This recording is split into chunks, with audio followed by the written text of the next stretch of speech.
हे काय, मी ऑफिसमधून थकून घरी आलो आणि तू हा पराठा आणि पनीरची भाजी बनवली आहेस. तुला किती वेळा सांगितले आहे की मला गरमागरम डाळ भात आवडतो. तू आज डाळ भात का नाही केलास? जेवणाचे ताट बाजूला करत अवधेश रागाने म्हणाला. त्यामुळे श्यामल घाबरली.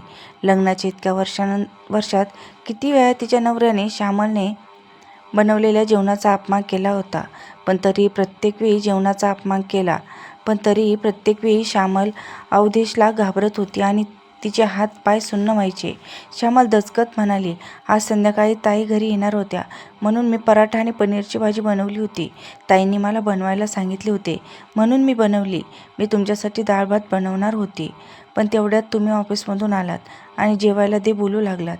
मी तुम्हाला सांगितले की अजून पूर्ण जेवण तयार झाले नाही, पण तुम्ही म्हणू लागलात की मला भूक लागली आहे, जेवण तयार आहे तेच घेऊन ये. म्हणूनच मी तुम्हाला हा पराठा आणि पनीरची भाजी दिली.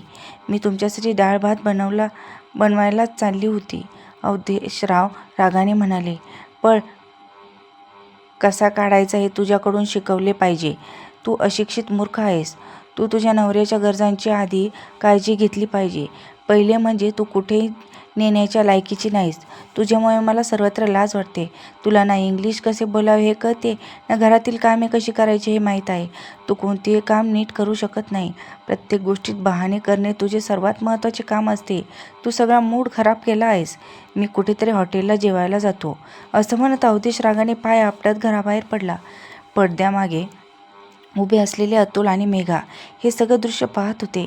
श्यामलने आपल्या अश्रुपुसत जेवणाच्या ताटाला नमस्कार केला आणि जड अंतकरणाने जमिनीवर पडलेले अन्न उचलून लागली. श्यामल विचार करू लागली की असा नवरा माझ्या नशिबी का आला आहे. तेवढ्यात तिची सासू वॉशरूममधून बाहेर आली आणि विचारलं, काय झालं सुनबाई, तुझं पुन्हा अवधेशशी भांडण झालं का? श्यामल तिच्या अश्रुपुसत म्हणाली, आई, भांडण तिथेच होते जिथे दोन्ही बाजूनी वाद होतो. इथे वाद अजिबात नाही, फक्त एका बाजूचा राग असतो. तिची सासूही नाराज होती. त्यांनी किती वेळा अवधेशला समजावलं होतं की घरचं वातावरण बिघडू नकोस, पण का कुणास ठाऊक अवधेशला इतका अहंकार होता की तो नेहमी आपल्या पत्नीचा अपमान करत असायचा. त्याला त्याच्या बायकोचा काय त्रास होता माहीत नाही. त्याला तिची पोशाख परिधान करण्याची पद्धत आणि तिची बोलण्याची पद्धत आवडत नव्हती. आई आणि वडिलांच्या मर्जीनुसार अवधेशने लग्न केले होते. अवधेशने हळूहळू त्याच्या आयुष्यात प्रगती केली आणि आज त्याच्या कंपनीत बॉसचे पद भूषत होता. त्याने आपल्या पत्नीला अजिबात त्याच्या योग्यतेचे मानले नाही. त्याला वाटले की त्याने लग्नाला घाई केली, अन्यथा त्याला लग्नासाठी आधुनिक पद्धतीची मुलगी देखील सहज मिळू शकली असती. दरम्यान श्यामल आपल्या नवऱ्याला आनंदी ठेवण्यासाठी शक्य ते सर्व प्रयत्न करत होती, परंतु अवधेशने तिला अशिक्षित अडाणीचा दर्जा दिला होता. अवधेश नेहमीच तिच्या प्रयत्नांना आपल्या अहंकाराखाली चिडवत होता. असो, हळूहळू वेळ निघून जाऊ लागली. आता त्याची आईसुद्धा या जगात नव्हती. अवधेश आपल्या बायकोला पायातल्या जोडव्यापेक्षा अधिक मानत नव्हता. श्यामल इतकी वर्ष अपमान सहन करत राहिली. श्यामलने या नात्यातून बाहेर पडण्याचा प्रयत्न केला, पण तिच्या आईवडिलांनी तिला कधीही साथ दिली नाही आणि श्यामलचे आईवडील आता या जगात नाहीत.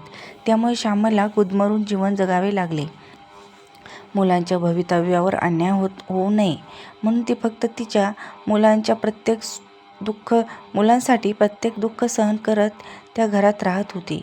ती फारशी शिकलेली नव्हती, त्यामुळे तिला भीती वाटत होती की नवऱ्याला सोडले तर एकटी मुलांचे कसे संगोपन करणार. त्यामुळे तिने आयुष्यातले महत्त्वाची वर्षे या घरात घालवली. आता श्यामलची मुलंही कामाला लागली होती.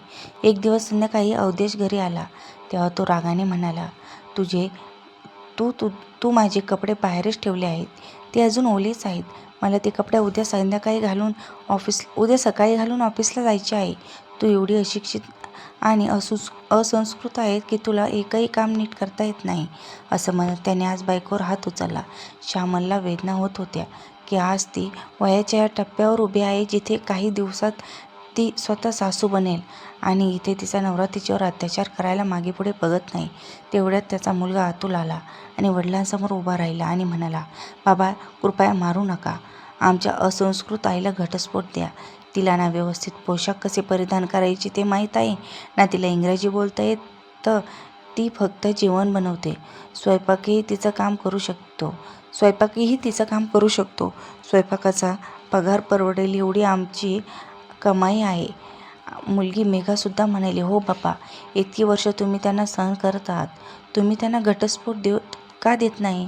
श्यामलला आश्चर्य वाटले की ज्या मुलांसाठी ती आपल्या पतीचे अत्याचार सहन करत होती, घरात मान सन्मान नसतानाही सुद्धा मुलांसाठी जगत होती, तर आज तिची मुले पैसे कमवण्यासाठी सक्षम झाली आहेत म्हणून ते तिला आयुष्यातून हाकलून द्यायला तयार झाले. श्यामलच्या डोळ्यातून अश्रू वाहू लागले. तुटलेल्या मनाने ती तिच्या खोलीत गेली. इकडे अवधेशने मुलांची पाठ थोपडली आणि म्हणाला, वा मुलांनो, आज तुम्ही माझ्या तोंडातून शब्द हिरावून घेतलात. मुलांनो, खरंच मला इतके दिवस यातून सुटका करून घ्यायची होती, पण मला वाटले की मला माहीत नाही तुमची प्रतिक्रिया कशी असेल. आता मी लवकरच तिला घटस्फोट देईन, मग आपण मोठ्या प्रेमाने एकत्र राहू. मला आता अशा उद्धट स्त्रीशी वागण्याची गरज नाही. तुम्ही लोक माझ्या म्हातारपणाचा आधार आहात, असे म्हणत तो त्यांच्या खोलीत गेला. मग अतुल आणि मेघा धावत आईच्या खोलीत गेले. श्यामलचे डोळे भरून आले. ती ढसाढसा रडत होती. समोर मुलं पाहून तिचे वेदनात्मक तोंड दुसरीकडे वळले. आता तिला मुलांशी नजरेला नजर मिळण्याची इच्छा नव्हती, कारण तिची मुलं तिच्याशी असं करतील अशी तिला अपेक्षाही नव्हती. आज तिला तिचं सगळं आयुष्य निराधार वाटत होतं. अतुल जाऊन तिच्या पायाजवळ बसला आणि मेघाने तिला घट्ट मिठी मारली. श्यामल हळू आवाजात म्हणाली, तुम्ही लोक तुमच्या असंस्कृत आईकडे काय मिळवायला आलात? तुमच्या वडिलांनी मला घटस्फोट द्यावा असे तुम्हाला वाटते, मग आता तुम्ही दोघेही माझ्याकडे काय करायला आला आहात? अतुल चिडला आणि म्हणाला, आई बाबा असा तुझा अपमान करायचे हे आम्ही लहानपणापासून पाहिलंय. मेघा म्हणू लागली, हो आई, असं लाजिरवाणं आयुष्य का जगत आहेस? तुझ्या प्रत्येक गोष्टीत बाबा दोष देतात, ते तुला शिव्या देतात. तुला हे माहीत आहे की त्यांच्या ऑफिसमध्ये सेक्रेटरीसोबत अफेअर आहे, तरी तू रक्ताची आसरू ढाळूनही त्यांच्यासोबत का राहत होतीस? शेवटी तुझी मजबुरी काय होती? तू या सगळ्या गोष्टी का सहन करत होतीस? श्यामल डोकं टेकून सगळंच ऐकत होती. मेघा म्हणाली, आई, मला माहीत आहे की आमच्यामुळेच तू आधीपासून कठोर पाऊल उचलले नाहीस. तुला साथ देणारे कोणी नव्हते, पण आता आम्ही मोठे झालो आहोत. आम्हाला इतका चांगला पगार मिळत आहे की आम्ही आमच्या आईसाठी नक्कीच काहीतरी करू शकतो. श्यामल आश्चर्याने मुलांच्या चेहऱ्याकडे पाहू लागली. आईचे अश्रू पुसत अतुल म्हणाला, हो आई, आम्ही ठरवले आहे की तू वडिलांना घटस्फोट देणार आहे आणि आम्ही तुझ्यासोबत हे घर सोडणार आहोत. आम्ही तुझ्यासाठी नवीन घर बांधू, तिथे तू पूर्ण सन्मानाने राहशील. आम्हाला वडिलांशी काहीही नातं ठेवायचं नाही. श्यामलला विश्वासच बसत नव्हता की या गुदमरणाऱ्या जीवनातून आपली सुटका होईल. आज तिची तपश्चर्या सफल झाल्याचे श्यामलला दिसले. तिने लगेचच आपल्या मुलाला आणि मुलीला मिठी मारली. दुसरीकडे अवधेशला आता आपल्या बेलगाम बायकोपासून मुक्तता मिळाल्याचा खूप आनंद होत होता. आता त्याचे आईवडील देखील या जगात नव्हते, त्यामुळे त्याच्यावर कोणतेही दडपण नव्हते.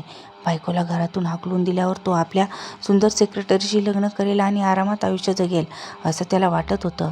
दरम्यान श्यामलची मुलं तिच्यासोबत होती, त्यामुळे ती देखील प्रत्येक परिस्थितीशी लढण्याचा प्रयत्न करत होती. एक प्रकारे तिला दिलासा मिळत होता की आता तीसुद्धा अशा व्यक्तीसोबत राहणार नाही ज्याने तिला आयुष्यभर शांततेचा एक श्वासही घेऊ दिला नाही. दोघांच्या 6 महिन्याच्या आत परस्पर संमतीने घटस्फोट झाले होते.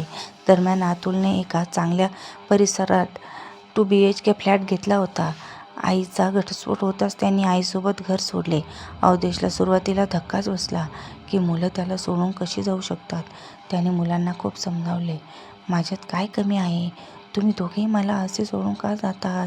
पण मुलं आता काहीच ऐकायला तयार नव्हती, त्यामुळे त्याला धक्का बसला आणि हळूहळू त्याने स्वतःला समजावले की मी आता कोणाची पर्वा करणार नाही आणि माझ्या सेक्रेटरीशी लग्न करून नव्या आयुष्याला सुरुवात करणार आहे.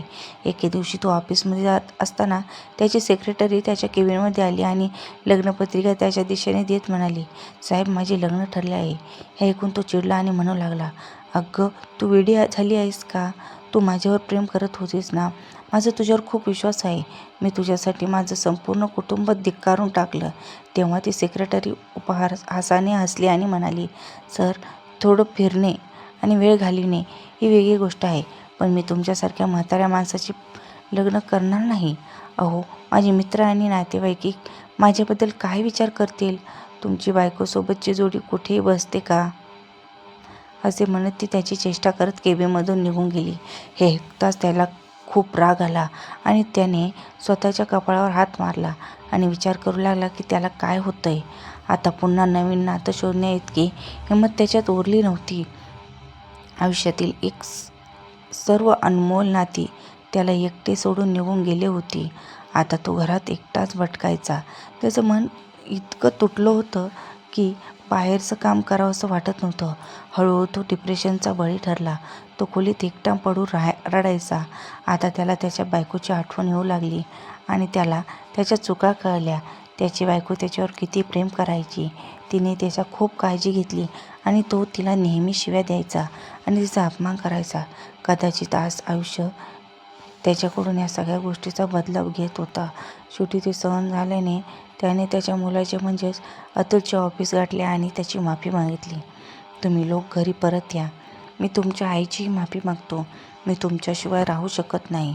अतुल कडवटपणे म्हणाला. जा आणि तुमच्या त्या सेक्रेटरीकडे राहा. आता आईला का शोधताय? हे ऐकून अवधेशच्या अंगावर शेकडो घागरी पडल्यासारखे वाटले. लाजीने त्याचे डोळे पाणावले आणि तो गुपचूप घरी परतला. त्याला खूप वेदना होत होत्या. आज त्याला जाणवत होतं की कदाचित मुलांनाही त्यांची वस्तुस्थिती कळली आहे.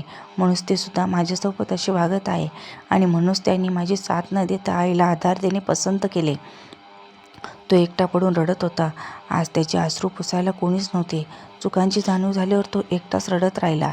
हे कदाचित त्याच्या नशिबी असावे. तर मित्रांनो, कधीकधी आपल्याकडे ज्या गोष्टी किंवा जे व्यक्ती असतात त्यांची आपल्याला किंमत नसते, पण नेहमी त्यांचा आदर करत असतो आणि अनादर करतो आणि दुर्लक्ष करतो. पण जेव्हा ती व्यक्ती आपल्यापासून दूर निघून जाते तेव्हा आपल्याला त्या व्यक्तीची खरी किंमत कळते. या कथेबद्दल तुमचे काय मत आहे? कमेंट करून नक्की सांगा. चॅनलला लाईक, शेअर आणि सबस्क्राईब केले नसेल तर जरूर करा. परत भेटूया अशाच नवनवीन कथांसोबत. धन्यवाद.